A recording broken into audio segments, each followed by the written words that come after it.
அஸ்ஸலாமு அலைக்கும் வரஹ்மத்துல்லாஹி வரகாத்தஹு. இன்றைக்கி நாங்கள் மாதவரம் டிமார்ட் போயிருந்தோம். இதுக்கு முன்னாடி நாங்கள் 2 டிமார்ட் போயிருக்கோம்.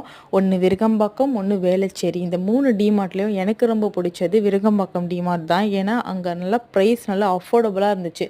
சரி ஓகேன்னு நாங்கள் உள்ளே என்ட்ரு ஆகும்போதே மார்க்கெட் போகிற துவாவை ஓதிக்கிட்டோம். அந்த துவா வந்து நிறைய பேர் நம்ம ஓதுறதே கிடையாது. ஆனால் அப்படி ஒரு துவா ஒன்று இருக்குது. இன்ஷால்லா நம்ம அதை ஓதுவோம். துவாவை ஓதிட்டு என் பையனை ட்ராலியில் உட்கார வச்சுட்டு நாங்கள் ஃப்ரீயாக ஷாப்பிங் பண்ணோம். அதுக்கப்புறம் என் பையன் டாய்ஸ்லாம் பார்த்து ரொம்பவே க்ரேஸி ஆகிட்டான். சரி ஓகே, அவனுக்கு பிடிச்ச மாதிரி எல்லா டாய்ஸும் அவன் கையில் எடுத்து கொடுத்துட்டு அவனுக்கு செருப்பு வாங்குறதா ஒரு ஐடியா இருந்துச்சு. சரி ஓகே, அதையுமே நாங்கள் பக்ரீத்காக வாங்கிட்டோம் அங்கேயே. ப்ரைஸ் வந்து பார்த்திங்கன்னா நல்ல ரீசனபிளாக தான் இருந்துச்சு. ஏன்னா பிராண்டட் செருப்புலாம் பார்த்திங்கன்னா வெளியில் ரொம்ப அதிகமான ரேட். அதை கம்பேர் பண்ணும்போது இங்கே வந்து நல்லாவே இருந்துச்சு ப்ரைஸ்லாம். சரி நாங்கள் எல்லா ஷாப்பிங்கும் வீட்டுக்கான தேவையானது எல்லாமே நாங்கள் வாங்கிட்டு ஷாப்பிங் முடிச்சுட்டு வெளியில் போயிட்டோம்.